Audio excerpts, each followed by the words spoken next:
Bom, e aí pessoal, tudo bem? Vamos lá? Então vamos falar um pouco, vamos fazer um apanhado geral de tudo que a gente já viu até agora e entrar numa aulinha que a gente não viu ainda. Então vamos ver se a gente consegue fazer isso de uma forma que você relembre os assuntos que já foram vistos e aproveite para aprender alguma coisinha nova. Então o que nós já vimos até agora? Nós falamos que o átomo tem um núcleo muito pequenininho. Lembra disso? 10.000 vezes menor do que a eletrosfera.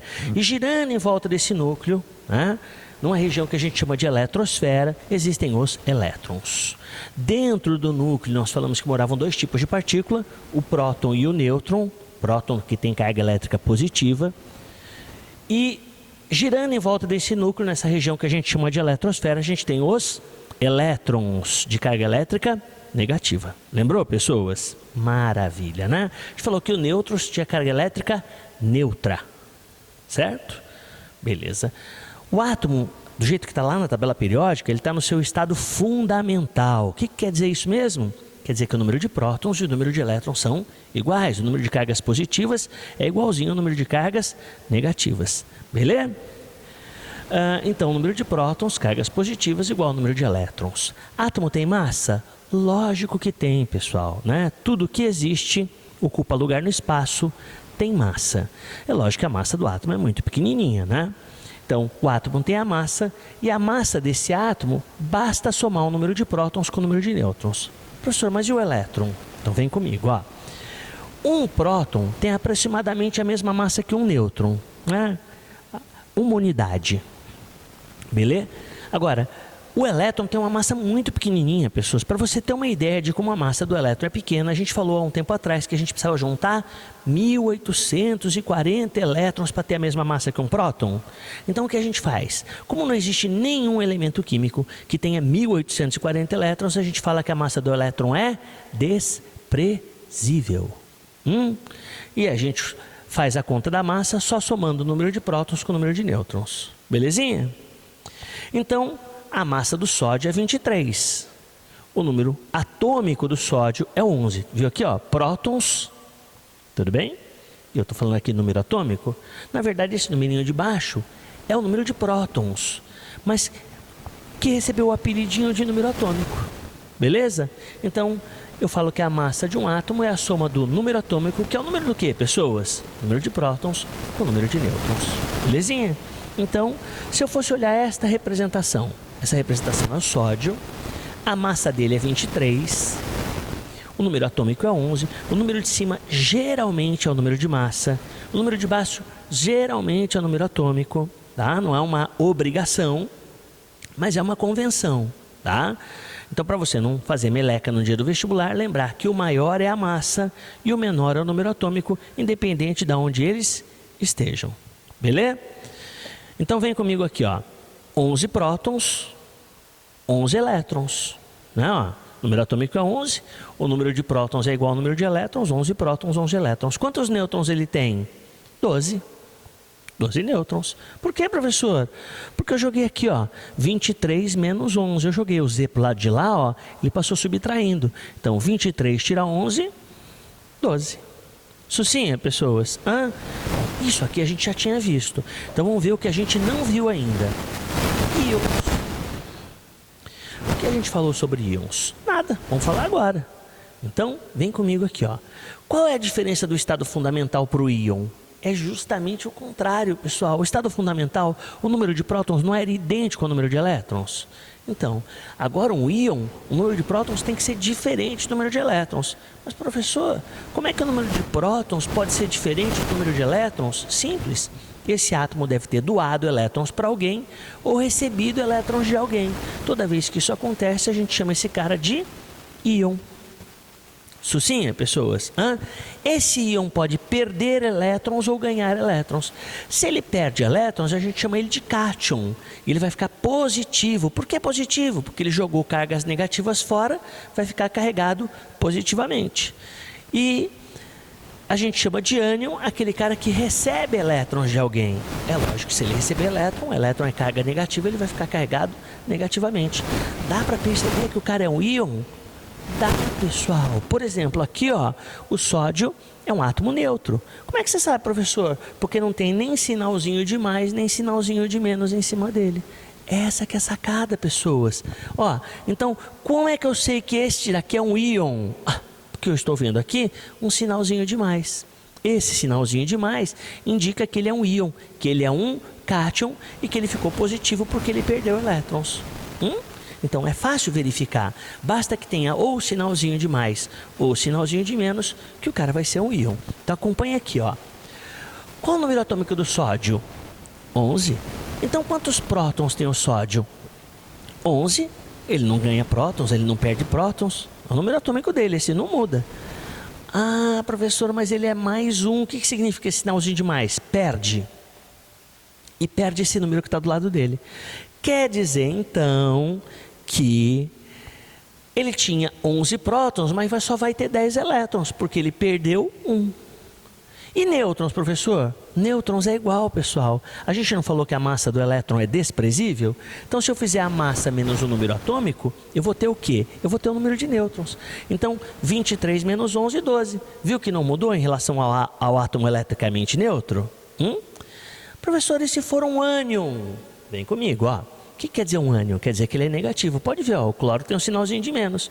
O que significa esse sinalzinho de menos? Que ele ganha elétrons. Quanto que ele ganhou aqui nesse exemplo? 1. Então pera um pouquinho. Se ele tem número atômico 17, quantos prótons ele tem, pessoas? 17. Aqui, ó. Mas ele ganhou um elétron. Ele tinha 17 prótons, ele tinha 17 elétrons, ganhando um ele fica com 18. Aqui, ó. E nêutrons?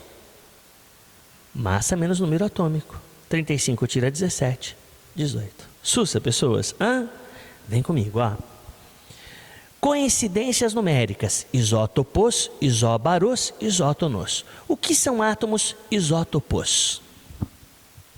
Bom, átomos isótopos são átomos que têm o mesmo número de prótons. Pessoal, ter o mesmo número de prótons tem uma consequência aí. Átomos que têm o mesmo número de prótons pertencem obrigatoriamente ao mesmo elemento químico. Então, quer dizer o quê? Quer dizer que todo átomo isótopo pertence ao mesmo elemento. Mas para ser isótopo, ele tem que ter massa diferente, porque senão ele não vai ser isótopo, ele vai ser igual, e não é isso que nós estamos falando. Nós não estamos falando de átomos idênticos. Então olha aqui, ó, hidrogênio, número atômico 1, massa 1. É isótopo deste hidrogênio aqui, por quê? Porque ele tem número atômico 1, mas ele tem massa 2, percebeu? Eles são isótopos porque eles têm o mesmo número de prótons, mas eles não têm a mesma massa. Sussa, pessoal. É o único que tem consequência, né? Qual é a consequência de ser isótopo? Pertencer obrigatoriamente ao mesmo elemento. Todo mundo que tem número atômico 11 é sódio. Todo mundo que tem número atômico 1 é hidrogênio. Agora, dá uma olhadinha nos átomos isóbaros. Isóbaros e isótonos são apenas coincidências numéricas. Quando eu digo que um átomo é isóbaro do outro, eu estou dizendo que ele tem a mesma massa. Mas eles têm que ter números atômicos diferentes. Então aqui, ó, o cálcio e o argônio, ó.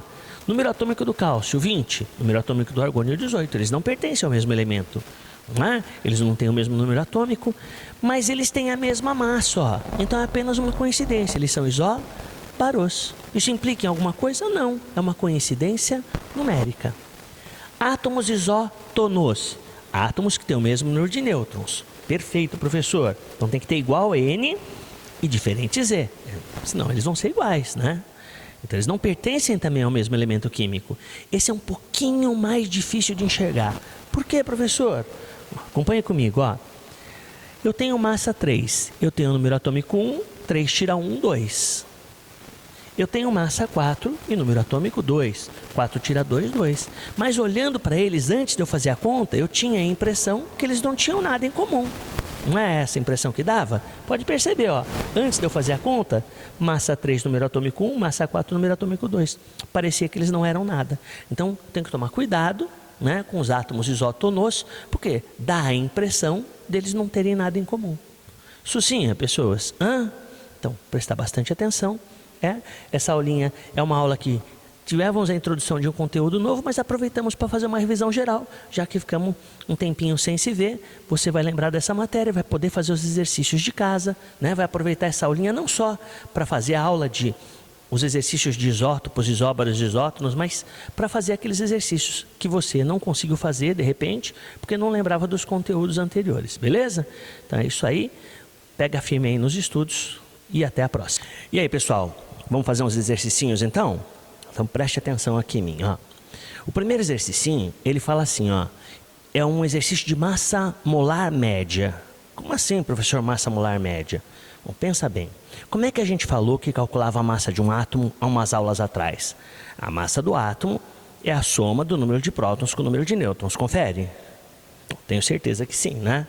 Então, qual é a massa do cloro? Se você for na tabela periódica procurar a massa do cloro, vai estar escrito 35,5.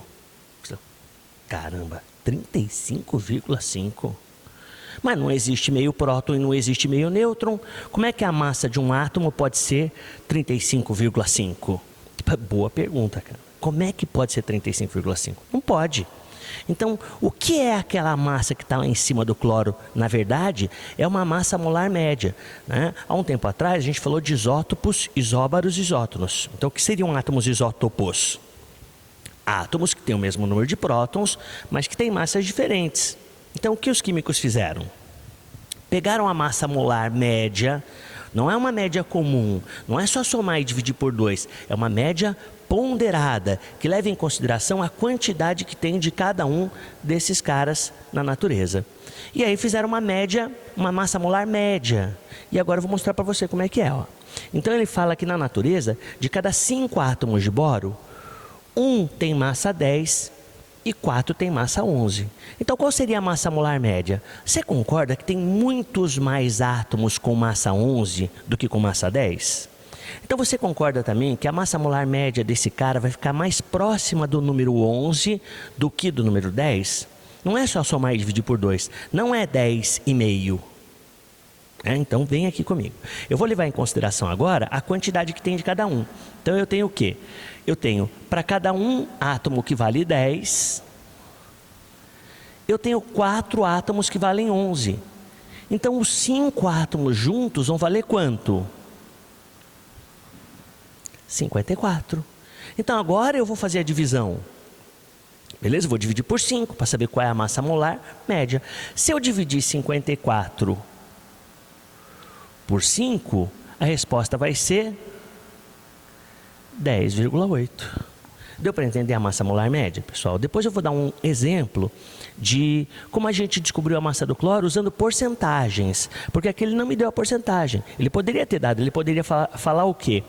Que 20% tem massa 10 e 80% tem massa 11. E aí a gente vai fazer uma conta usando as porcentagens.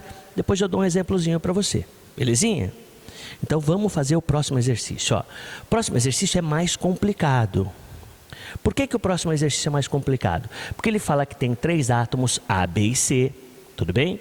Ele dá os números atômicos em função do X. Ele fala que o átomo A é 3x mais 4, que o átomo B é 4x menos 1 e que o átomo C é 2x mais 10. Ele também me dá a soma do número de nêutrons desses átomos, tudo bem? Ele não me deu ainda o número atômico, ele não me deu o número de massa, ele só fala que a soma dos nêutrons dos átomos A, B e C é 61. Belezinha? E ele fala que o átomo A e o átomo C são isótonos, que o átomo B e o átomo C são isóbaros e que o átomo A... Não, do átomo A ele não fala nada, desculpa aí pessoal, fui eu que fiz esse adendo aqui para a gente explicar essa de baixo. Ó. Ele fala que o A mais 1 e o C mais 2 são isoeletrônicos, ou seja, tem o mesmo número de elétrons. Para que ele me deu essa dica? Para eu descobrir o valor do X. Se eu descobrir o valor do X, pessoas, eu descubro o número atômico de todos eles, que é o que eu vou fazer agora. Então o que eu pensei aqui? Qual é o número atômico do A? 3x mais 4. O que acontece se ele for mais 1? Ele perde um elétron. Então ele vai ficar com um elétron a menos. Então eu coloquei aqui, ó, 3x mais 3. E ele é isoeletrônico do átomo C mais 2. Cadê o C? Qual é o número atômico do C? 2x mais 10. Mas se ele perder 2 elétrons, ele vai ficar com quanto? Ele vai ficar com 2x mais 8, 2 a menos. Aí eu igualei porque eles são isoeletrônicos. Então 3x mais 3 é igualzinho a 2x mais 8, isoeletrônicos. E eu descobri que o x vale 5. Com esse valor do x, pessoal, eu consegui descobrir o número atômico de cada um deles. Então qual é o número atômico do primeiro cara? 3 vezes 5 mais 4, 19. O número atômico do segundo? 4 vezes 5 menos 1, 19. E o número atômico do último, 2 vezes 5, 10, mais 10, 20. Até os números atômicos, tudo bem? Você vê que é um exercício de isótopos, isóbaros, isótonos, mas não é facinho. Essa mania de a gente achar que todo conteúdo fácil tem exercício fácil. Não, muito pelo contrário. O examinador pensa assim, caramba, o conteúdo já é fácil, vou cobrar uma coisa medíocre? Não há necessidade, o conteúdo é fácil, eu posso complicar a vida desse aluno. E aqui ele está complicando bastante a sua vida, porque eu precisaria saber um monte de coisa que é básica, mas para resolver um exercício que é difícil. Então o que eu fiz aqui, pessoas, eu pensei assim, caramba, se este átomo aqui e este átomo são isótonos, o número de nêutrons vai ser o mesmo, né? Então, somando o número de nêutrons de A, mais o número de nêutrons de C, mais o número de nêutrons de B é 61. Só que ao invés de escrever o número de nêutrons de C, mais o número de nêutrons de A, mais o número de nêutrons de B, como eu sei que o número de nêutrons de C e o número de nêutrons de A é igual, eu escrevi 2 vezes o número de nêutrons de C. E eu sei que isso é 61. Belezinha? Então eu pensei assim, ó, vê se você consegue pensar comigo. Eu tenho dois caras, cadê os dois caras aqui? O A e o C, ó, que tem número de nêutrons iguais, beleza? Sim ou não? Sim, né? Então eu pensei assim, dois desses caras, né, que a massa menos o número atômico, mas um desse cara, massa menos número atômico, tudo isso é igual a 61. O que eu quero descobrir? Eu quero descobrir o número de nêutrons de cada um deles, beleza? O que eu vou descobrir? Ó, se eu fizer as continhas, eu vou descobrir o valor do Y. E se eu substituir o valor do Y aqui, ó, eu vou descobrir o que, pessoas? Eu vou descobrir quantos nêutrons tem cada um. Ó, belezinha? Ó, então o número de nêutrons desse cara aqui vai ser 20. Então desse aqui também vai ser 20. E o número de nêutrons desse cara aqui vai ser Y menos 19, vai ser 21. Como eu já tinha descoberto os números atômicos de cada um, eu consegui descobrir a massa de cada um deles. Né? Então, é um exercício bem difícil, né, pessoas? Esse exercício é um exercício assim, que você vai ouvir minha explicação, vai dar um tempinho, mas vai tentar resolver ele sozinho agora, tá? Porque eu expliquei qual foi a linha de raciocínio que eu utilizei para a resolução do exercício. Porque eu tenho certeza que você sabe que isóbaros tem a mesma massa, que isótopos tem o mesmo número de prótons e que isótonos tem o mesmo número de nêutrons. Mas isso não resolveu o exercício, percebeu? Isso não resolveu o exercício. Belezinha? Tem outras maneiras de resolver? Com certeza tem. Eu estou mostrando para você aqui eu pensei para a resolução desse exercício. Beleza? Bonitinhos? Então vem comigo. Ó. O último exercicinho. Ele fala que este elemento aqui, ó, esse cara aqui, ó, tem número de nêutrons 36, é isótono de um átomo Y, então já coloquei 36 aqui também, e que esse cara aqui tem massa 63 e é isóbaro de um elemento Z. Então já coloquei 63 aqui, tá? Que tem 34 nêutrons. Bom, como ele me deu a massa de todos eles e o número de nêutrons de todos eles, eu consegui descobrir o número atômico de todos eles. Que conta eu fiz? Menos 63 tira 36, 27, 64 tira 36, 28, 63 tira 34, 29. Beleza? Então o que eu fiz? Descobri os números atômicos de cada um deles. Agora que eu tenho os números atômicos, eu posso fazer a distribuição eletrônica. Ele quer saber a distribuição eletrônica dos seus íons, dos seus cátions. Lembra que a história do cátion é um pouquinho diferente do átomo normal? Por que é diferente, professor? Porque na hora que a gente faz a distribuição eletrônica de um cátion, a gente tem que tirar elétrons da última camada. É mais fácil perder elétrons da última camada do que perder elétrons de uma camada superior.